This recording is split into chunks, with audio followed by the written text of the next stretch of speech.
ಮುಂದಿನ ರಾಶಿ ಮಕರ ರಾಶಿ ಗುರುಗಳೇ. ಮಕರ ರಾಶಿಯವರಿಗೆ ಮಧ್ಯಮ ಫಲ.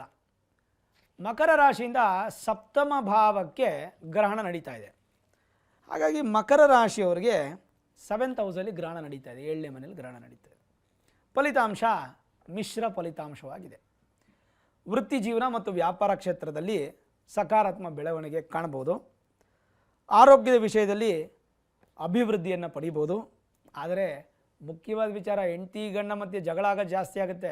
ನೀವು ಜಾಗ್ರತೆ ವಹಿಸಬೇಕು. ಯಾಕೆ ನಾನು ಈ ಮಾತು ಹೇಳ್ತಾ ಇದ್ದೀನಿ ಅಂದರೆ, ಮಕರ ರಾಶಿಯವ್ರಿಗೆ ವಿನಾಕಾರಣ ಥರ್ಡ್ ಪರ್ಸನ್ಸಿಂದ ಜಗಳ ಆಗುವಂಥದ್ದು. ಯಾಕಂದರೆ 7ನೇ ಮನೇಲಿ ಬುಧ ಕೂತಿದ್ದಾರೆ.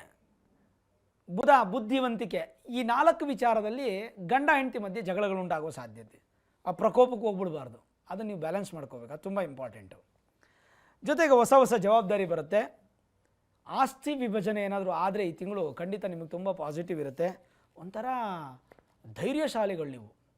ಎಕ್ಸಾಂಪಲ್ ಹೇಳ, ತುಂಬ ಸ್ಪಿರಿಚುವಾಲಿಟಿ ಇರುತ್ತೆ ನಿಮಗೆ. ಆದರೆ ಎಲ್ಲಿ ಉಪಯೋಗಿಸ್ಬೇಕೋ ಅಲ್ಲೇ ಉಪಯೋಗಿಸ್ತೀರಾ, ಎಲ್ಲ ಕಡೆ ಉಪಯೋಗಿಸೋದಿಲ್ಲ. ಲೌಕಿಕವಾಗಿ ಎಲ್ಲಿರಬೇಕೋ ಅಲ್ಲಿ ಆಗಿರ್ತೀರ, ಆಧ್ಯಾತ್ಮಿಕವಾಗಿ ಎಲ್ಲಿರಬೇಕೋ ಹಂಗಿರ್ತೀರ. ಒಟ್ಟು ಮಕರ ರಾಶಿಯವರಿಗೆ ಒಂದು ವಿಶೇಷ ಸಪ್ತಮ ಸ್ಥಾನ ಆ್ಯಂಡ್ ಪಾರ್ಟ್ನರ್ಶಿಪ್ ಬಿಸ್ನೆಸ್ಸಲ್ಲಿ ಸ್ವಲ್ಪ ವ್ಯತ್ಯಾಸ ಆಗುವಂಥ ಸಾಧ್ಯತೆ ಇರುತ್ತೆ. ಜೊತೆಗೆ ಇಬ್ಬರು ಒಟ್ಟಿಗೆ ಮಾಡ್ತಾ ಇದ್ದಾರೆ. ಯಾಕಂದರೆ 7th ಹೌಸ್ ಆಫ್ ಪಾರ್ಟ್ನರ್ ಅಂತ ಕೂಡ ಕರಿತೀವಿ. ಅದು life partner and business partner ಎರಡಕ್ಕೂ ಆಗುತ್ತೆ. ಗ್ರಹಣದ ಪ್ರಭಾವ ಒಂದು ಸ್ವಲ್ಪ ನಿಮಗೆ ಇದರ ಕಡೆ ಗಮನ ಕೊಡಬೇಕು. ಆರ್ಥಿಕವಾಗಿ ಸಮತೋಲನವಾಗಿರುತ್ತೆ, ಕೌಟುಂಬಿಕವಾಗಿ ಚೆನ್ನಾಗಿರುತ್ತೆ, ವೃತ್ತಿಯಲ್ಲಿ ಅಭಿವೃದ್ಧಿ, ವ್ಯಾಪಾರದಲ್ಲಿ ಓಕೆ, ಪಾರ್ಟ್ನರ್ಶಿಪ್ಪಲ್ಲಿ ಎಚ್ಚರಿಕೆ ಮತ್ತು ಆರೋಗ್ಯದಲ್ಲಿ ಎಚ್ಚರಿಕೆ. ಯಾಕೆ ಆರೋಗ್ಯದಲ್ಲಿ ಅಂದರೆ especially motion related issues, piles problem, infections issues ಆಗುತ್ತೆ. ಏನು ಪರಿಹಾರ ಗುರುಗಳೇ? ಪರಿಹಾರ ಅಂತ ಬಂದಾಗ ವಿಷ್ಣು ಸಹಸ್ರನಾಮವನ್ನು ಪ್ರತಿನಿತ್ಯ ಕೇಳಿ. ಆಗಲಿಲ್ಲ ಅಂತಂದರೆ ಅದರಲ್ಲಿ ಶ್ರೀರಾಮ ರಾಮ ರಾಮೇತಿ ರಮೇ ರಾಮೇ ಮನೋರಮೆ ಸಹಸ್ರನಾಮ ತತ್ತುಲ್ಯಂ ರಾಮನಾಮ ವರಾನನೆ ಅನ್ನುವಂಥ ಒಂದು ಸ್ತೋತ್ರವನ್ನು 3 ಬಾರಿ ಕೇಳಿ. ಇಲ್ಲಾಂದರೆ ವಿಷ್ಣು ಸಹಸ್ರನಾಮ ಪೂರ್ತಿಯಾಗಿ 9 ದಿನ ಕೇಳುವಂಥದ್ದು ಒಳ್ಳೆಯದು. ಇದೂ ಆಗಲ್ಲ ಅಂತಂದರೆ ತುಳಸಿ ಗಿಡ ದಾನ.